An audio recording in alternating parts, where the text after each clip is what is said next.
Alawwa police වසමේ විල්ගමුව මොරවල පිටිය මාර්ගයේ ගොඩාකුරුව ප්‍රදේශයේදී යතුරු පැදියකින් ගමන් කරමින් සිටි තරුණයෙකු වෙඩි තබා ඝාතනය කර තිබෙනවා.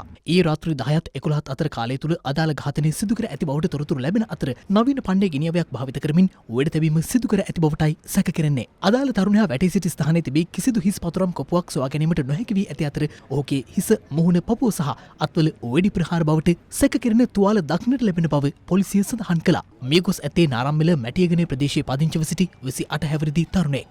අදාළ තරුණයා එම ස්ථානයට ගෙන්වාගෙන වෙඩි තැබීම සිදු කරන්නට ඇති බවට සැක කෙරෙන අතර මද්‍රව්‍ය ජාවාරම සම්බන්ධයෙන් ඇති වූ ගැටුමක් මුල් කරගනිමින් ඒ සිදු කරන්නට ඇති බවටයි වාර්තා වන්නේ. මියගිය තරුණයාට එරෙහිව අලව්ව පොලිසිය සහ තවත් පොලිස් ස්ථානයක මද්‍රව්‍ය චෝදනා සම්බන්ධයෙන් විමර්ශන සිදු කරන බවත් ඊට අදාළ නඩු පවතින බවත් අප කළ විමසීමකදී අලව්ව පොලිසිය ප්‍රකාශකයෙකු සඳහන් කළා.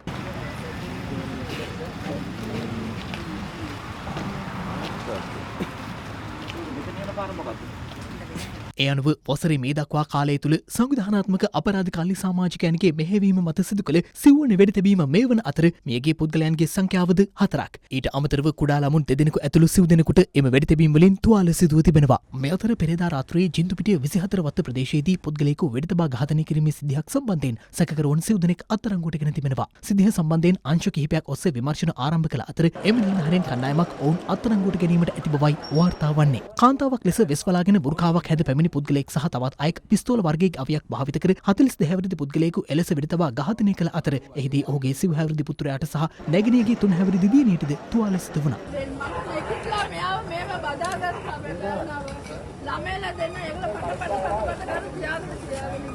මේ අතර නවගමුව කොරතොට ප්‍රදේශයේ කුලී නිවසක සිටි පුද්ගලයන් 3 දෙනෙකුට වෙඩි තබා එක් අයෙකු ඝාතනය කිරීමේ සිද්ධිය සම්බන්ධයෙන් තවත් සැකකරුවෙකු අත්අඩංගුවට ගැනීමට හෝමාගම කොට්ටාශ අපරාධ ඒකකයේ කටයුතු කර තිබෙනවා. අදාළ සැකකරුගෙන් රැඳවුම් නියෝග මත ප්‍රශ්න කිරීමට නියමිතයි. මේ අතර කොළඹ කටුනායක අධිවේගී මාර්ගයේ ධාවනය වන රථවාහන අද විශේෂ පරීක්ෂාවකට ලක් කෙරුණා. මද්‍රව්‍ය ජාවාරම මැඩලීමේ අරමුණින් එම පරීක්ෂාව සිදු කළ බවයි පොලිසිය සඳහන් කළේ.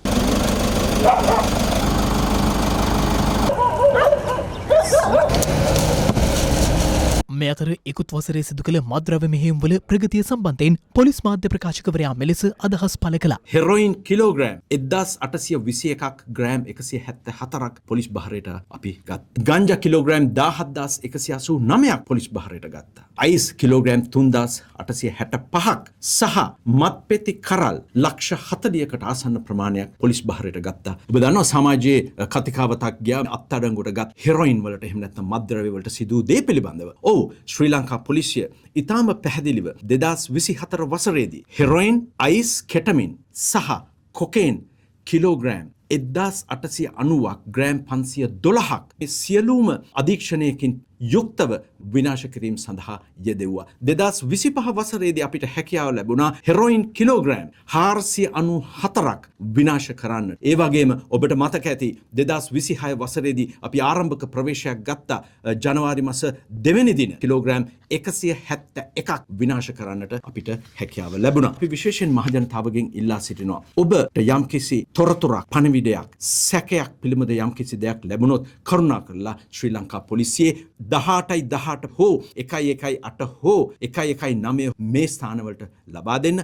මේ අතර හිටපු අමාත්‍ය මහින්දානන්ද අලුත්ගමගේ ඇතුළු රැඳවියන් සිටිනා බන්ධනාගාර වාට්ටුව තුළ තිබී ජංගම දුරකථන 16ක් සොයාගෙන තිබෙනවා. බන්ධනාගාර කොමසාරිස් සහ මාධ්‍ය ප්‍රකාශක AC ගජනායක මහතා සඳහන් කළේ අදාළ දුරකථන කවුරුන්ගේද යන්න පිළිබඳ අනාවරණ වී නොමැති අතර එම වාට්ටුවේ රැඳවියන් 140ත් 150ත් අතර සංඛ්‍යාවක් සිටින බවයි.